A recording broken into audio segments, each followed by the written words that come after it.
this week I am so excited because I am not only not by myself on camera, but I'm actually in Australia. And we've been here for about a week training with this amazing company, Steamatic Canada. Yeah. We're actually in a small town called Maitland, and we have had such a good time here.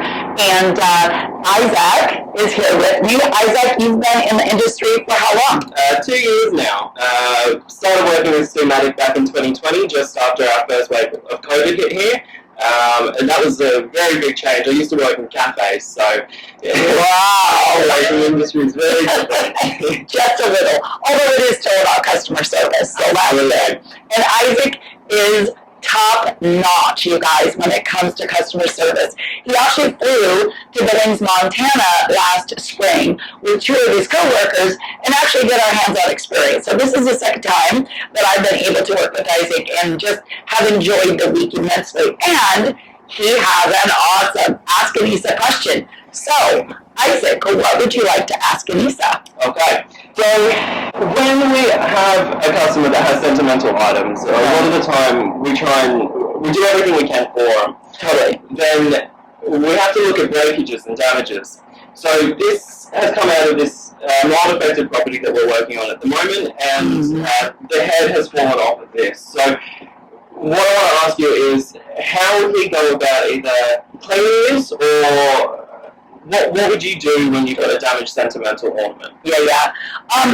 So first off, this is where it's really vital that when we do our client onboarding, that we go over things like this and have these conversations. I know for those of you that have been following me for years, you know how big I am. Remember the 5 things and how we do our client onboarding by walking through the structure and having conversations about things like this. So obviously when we walk through the house, you would have probably noticed that this is damaged, right? So this is something that I wouldn't just automatically go, okay, we're going to just go put that in the bin, as you all like to say here in Australia.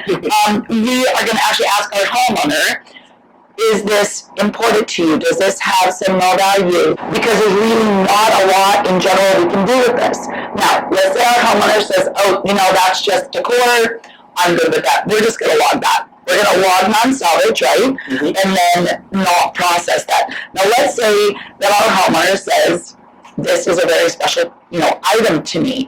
What we want to look at, and I want to do this with you now, is assess several things. For instance, what is this item made of? Is this metal? Is it ceramic? Can I dip it in the ultrasonic machine, which makes it a lot quicker and easier to clean, okay? The other thing that I want to look at is what kind of monetary value does it have? Now this actually has a sticker on the bottom of it with a price tag that says 70 Australian dollars, which is about 50 American. Okay, so not a really high, value item. However, I don't know how old this is. Maybe that is more now, right? In cost. Maybe this is a piece that you can no longer replace. Okay, so I'm gonna assess that for restorability, right? Okay, so now I've determined that I'm going to be able to dip this, let's say. Which, by the way, I would have the vacuum obviously first, which we did before we brought it out. We'd have a vacuum, then I would dip this in a heartbeat. That would clean beautiful and ultrasonic. Okay, if I can't dip it, then I would consider just bringing it to my sink and doing a wet clean. Okay, the other thing is, let's say we'd have to back to this, and then maybe this is like non-glazed, okay, so it doesn't have like a finish coat over it.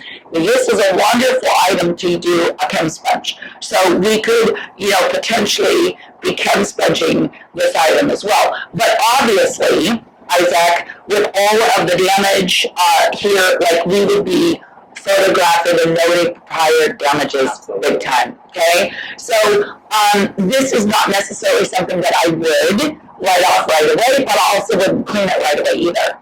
This is the key thing about client onboarding, right? So we talk about the 5 things, right? What are the 5 things that are most important to them in their homes? Of course. Right? Yep. Yeah. So excellent question, my lord. That was really good. Thank you. And I hope you all enjoyed that question and got value. When I get asked questions a lot, it is not just a cut and dry situation. right?